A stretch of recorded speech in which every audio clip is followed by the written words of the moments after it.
ትዳር ፈተና የሚነሳው ከዚህ በፊት ያየናቸው ክፍሎችም ጭምር ምክንያት ሊሆኑ ይችላሉ።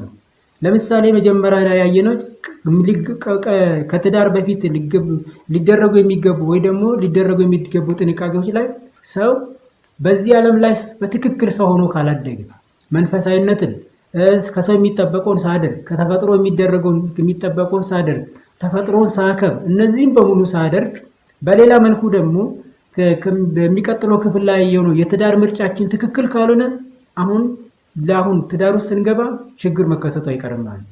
ችግሩ እኛ ራሳችን ያመጣናቸው ነው እናገኛቸዋለን። የትዳር አጋራችን ምርጫ እንዴት ነበረ? መስፈርቱ እንዴት ነበረ? እንዴት ነበር የተገናኘን? ምክንያቱ ምን ነበረ? ይህ በትክክል መታየት አለበት ማለት ነው። ያ ነው እዚህ የሚንጸባረቀው ማለት ነው። መልክ አይተን ከተጋባን ወይ ደግሞ ከተገናኘን ያ መልክ ሲጠፋ ፈተና ይመጣል ማለት ነው። ሀብት አይተን ከመጣ ሀብት ይጠፋል፣ ሀብት ሊወድም ይችላል። እንደምንፈልገው ላይሆን ሲችል መስፈርቱ በትክክል ያን ጊዜ የተገናኘንበት እኛ ጋብቻ ፈጽምንበት ምክንያት ዛሬ ለሚከሰተው ችግር መሰረታዊ ነገር ነው። እስቲ ሁላችሁ ወደ ትዳር የገባችሁ ሰዎች እንዴት ነበር የተገናኛችሁ? የትዳር አጋራችሁ ምርጫ መስፈርቱ ምን ነበር? ጥያቄ ድጋሜ ማለት ይሄ እንዳነሳ ነው ማለት ለምን ነበረ? አሁን ለሁሉ ችግሮች ምን ነበረ? በትክክል በመንፈሳዊ እንታወቅ ነበር፣ በመንፈስ መታወቅ ማለት አሁን ብዙዎቻችን በስጋ እንታወቃለን፣ በሰፈር በመንበት ብዙ መቆና መንገዶች አሉ። በተለይ ወጣቱ በትምህርት ዓለም የሚኖሩ ሰዎች ብዙ ጊዜ ያገራቸው ሰው የሚባል ነገር አለ።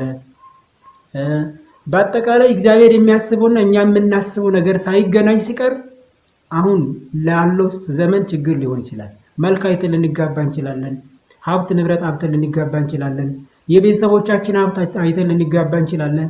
በሰፈር ልንጋባ እንችላለን። በመንደር በተለያየ በዚህ ዘመን ባለው ሪዮቱ ባመጣ ነገሮች መሰረት አድርገን ጋብቻችን ተፈጽሞ ከሆነ በሚላወጡ መሰረታዊ ነገሮች የማይላወጥ እኛ የተገናኘንበት ነገር የማይላወጡ ከሆነ ጊዜ የማይሽራቸው ከሆነ አሁን ዛሬ ለምናነሳው በዚህ ዘመን ላለው ችግሮች ምክንያት ሊሆን አይችልም ማለት ነው።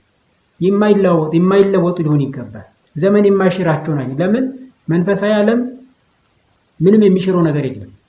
መንፈሳዊ ስለሆነ መጨረሻውን የሚጨርሰው የእግዚአብሔር መንግስት በመውረስ እስከ ሞት ድረስ ስለሆነ በዚህ ዓለም ላይ የሚደረጉ ጊዜያቶች በሙሉ አይሽሩትም። ለምን? አንድ ክርስቲያን ቤተክርስቲያን መሆን አለበት ስላል ቤተክርስቲያን ማለት ደግሞ በሁሉም ቦታ አለች፣ በሁሉም ጊዜ በማንኛውም ዘመን ውስጥ መኖር የምትችል ስለሆነ ክርስቲያኖች በእንደዛ አይነት ኑሮ ሊኖር ይገባናል። በትዳር ላይ እንገናኝም አካሄዳችን ጊዜያዊን መሰረታዊ ጊዜያትን ብቻ ወይ ደግሞ ጊዜያዊን ነገሮችን መሰረት አድርጎ የምንገናኝ ከሆነ ፈተናዎቹ ይሰፋሉ።